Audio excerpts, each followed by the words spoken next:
Assalamualaikum warahmatullahi wabarakatuh. Saya Harisma Diva Florentina dari Prodi D3 Keperawatan kelompok 4 akan mempresentasikan hasil diskusi kelompok kami. Diksi atau pilihan kata. Kata merupakan salah satu unsur dasar bahasa yang paling penting. Ada dua persyaratan yang harus dipenuhi dalam memilih kata. 1. Ketepatan. Dapat mengungkapkan apa yang ingin kita ungkapkan. 2. Kesesuaian. Kecocokan antara kata-kata dengan kesempatan dan keadaan. Penggunaan diksi yang tepat akan memudahkan seseorang untuk menerima dan memahami dengan jelas maksud dari informasi atau cerita. Penggunaan diksi ini sangat berguna dalam karya tulis seperti laporan, puisi, novel, dan lain sebagainya. Tujuan diksi untuk memperoleh keindahan guna menambah daya ekstremivitas. Penyampaian sesuatu tentunya akan lebih jelas jika kita dapat memilih kata yang tepat dan sesuai. Ketetapan pilihan kata bertujuan agar tidak menimbulkan interpretasi yang berbeda antara penulis dan pembicara dengan pembaca atau pendengar. Sedangkan kesesuaian kata bertujuan agar tidak merusak suasana yang dibangun dalam sebuah karya. Fungsi diksi: 1. Membuat komunikasi yang lebih efektif. 2. Menciptakan komunikasi yang baik dan benar.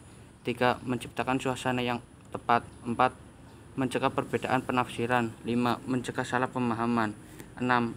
Untuk mencapai target komunikasi lebih efektif. 7. Membentuk daya ekspresi gagasan yang tepat, sangat resmi tidak resmi, sehingga menyenangkan pendengar atau pembicara atau pembaca. Yang 8. Melambangkan gagasan yang diekspresikan secara verbal. Yang 9. Membuat pembaca ataupun pendengar karya sastra menjadi lebih paham mengenai apa yang ingin disampaikan oleh pengarang. Yang ke-10. Melambangkan ekspresi yang ada dalam gagasan secara verbal, tertulis, ataupun terucap.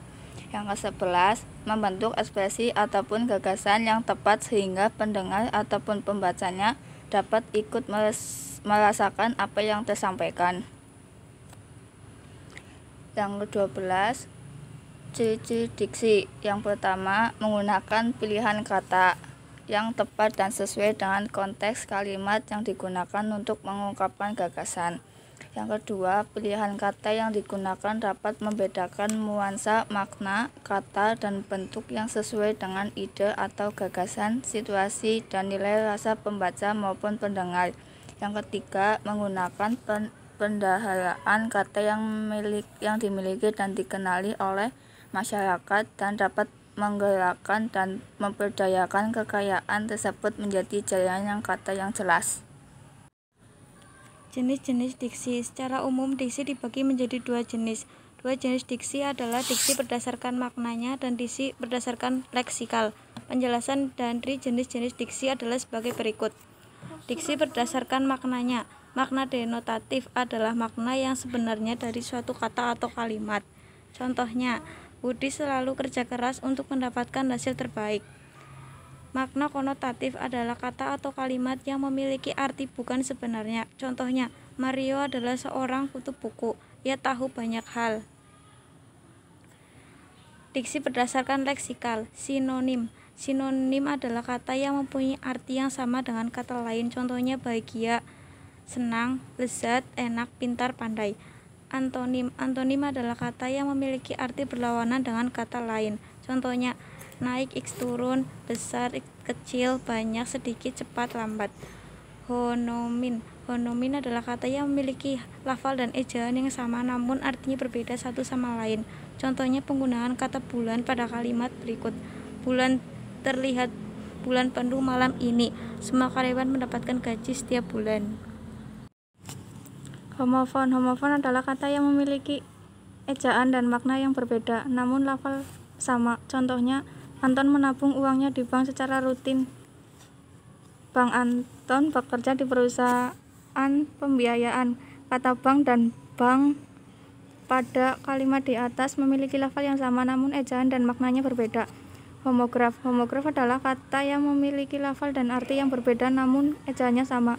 Contohnya, makanan favorit wanita itu adalah tahu goreng. Wanita itu tidak tahu kalau hari ini libur. Kata tahu pada kalimat di atas ejaannya sama tapi memiliki arti yang berbeda. Polisemi. Polisemi adalah kata yang memiliki lebih dari satu arti. Contohnya, para nasabah yang menabung di bank akan mendapat bunga setiap bulan. Andini adalah salah satu bunga desa yang paling cantik. Kata bunga pada kalimat di atas memiliki arti yang berbeda walaupun menggunakan kata yang sama. Hipernim dan hiponim. Hipernim adalah kata yang dapat mewakili banyak kata lainnya, sedangkan hiponim adalah kata yang dapat terwakili oleh kata hipernim. Contohnya, di kebun binatang ini terdapat banyak binatang liar, misalnya gajah, singa, buaya, rusa, kuda, dan lain-lain. Pada kalimat di atas, binatang liar merupakan hipernim, sedangkan kata hiponim gajah, singa, buaya, rusa, kuda, dan lain-lain. Sekian dari presentasi kelompok kami. Jika ada kata-kata yang tidak berkenan, mohon dimaafkan. Wassalamualaikum warahmatullahi wabarakatuh.